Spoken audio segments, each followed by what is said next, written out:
Okay, so heads up, in case you didn't see it in the title and the intro, this is a spoiler review, plus it's been well over a week now, so if you haven't seen the film, please come back later. Otherwise, let's go. Thanos embarks on his genocidal quest to bring balance to the universe, destroying the Asgardians, Xandar, and Nowhere in the process. Meanwhile, his children, the Black Order, descend upon Earth to steal a necklace from a wizard and battle for the Mind Stone in Wakanda. And do our heroes prevail?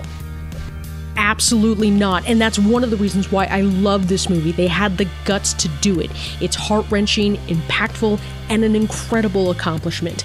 In a film where everything has to be condensed to keep the flow going but still make scenes resonant and significant, they did it. Every character featured had enough time, it's multi-layered with multiple dynamics coming into play with each new franchise crossover and team-up. In a film where this could have been a disaster, the Russo brothers hit a home run. It's extremely well structured and paced well. It's an incredible culmination of multiple tones and genres just melded into one film.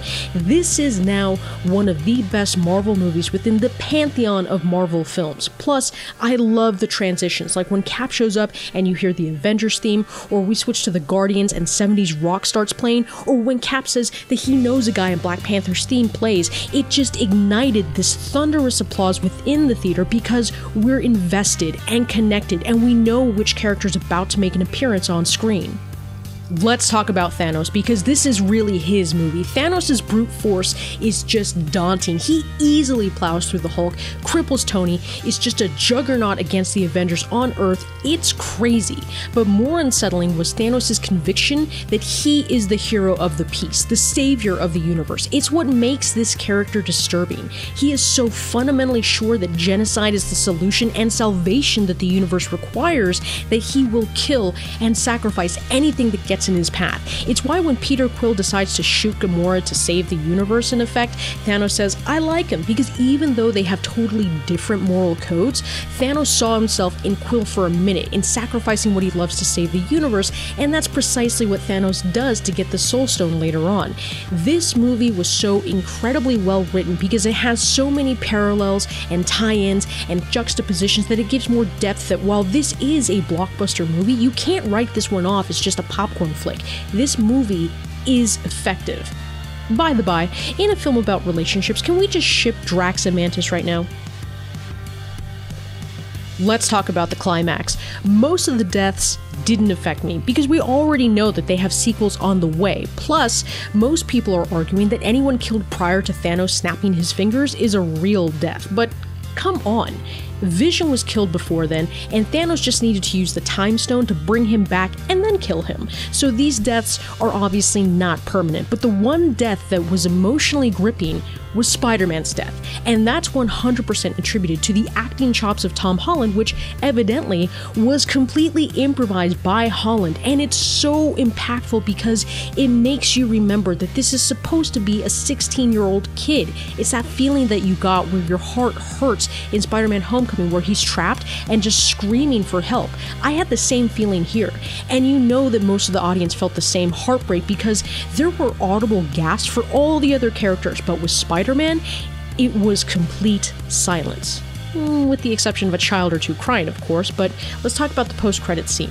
It was super creepy and haunting, like with Maria Hill and Nick Fury just effectively experiencing the rapture, but we needed that stinger at the end because this made the film hit the mark, to make sure that audiences that don't follow which MCU movie is in development can leave on an up note. That way they don't leave saying that Infinity War was a bad movie, right? There's hope. Help is on the way with the stinger. This is not staying permanent. Captain Marvel's coming to help fix this.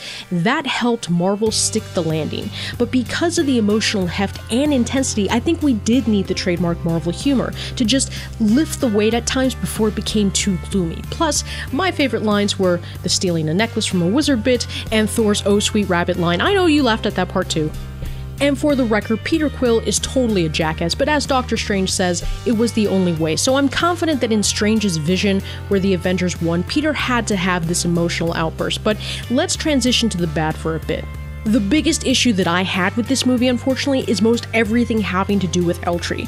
Once we encounter Peter Dinklage, things stop working with this subplot. And this sucks for me to say because I love Dinklage as an actor. I've followed his career ever since The Station Agent, but they made his voice strangely deep. It felt a bit like stiff overacting. It was a very subpar performance. It's very strange and unusual for this actor. And like DC, I will not cut Marvel any slack when it comes to special effects that do not work.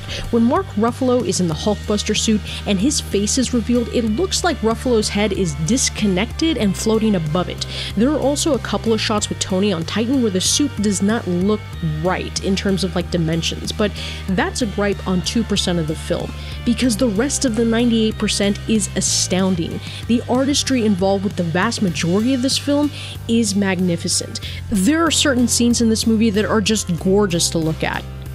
But in the end, with the exception of a few heroes, the film has basically been whittled down to the original Avengers. And I'm hooked, because I want to see how this journey ends. This is very much part one of a two-part film. This is purposefully not intended to be a standalone, which only adds to Marvel's achievement of slowly and steadily developing this universe over 10 years. It's entertaining, it's emotional, and it's definitely Marvel's crowning achievement to date.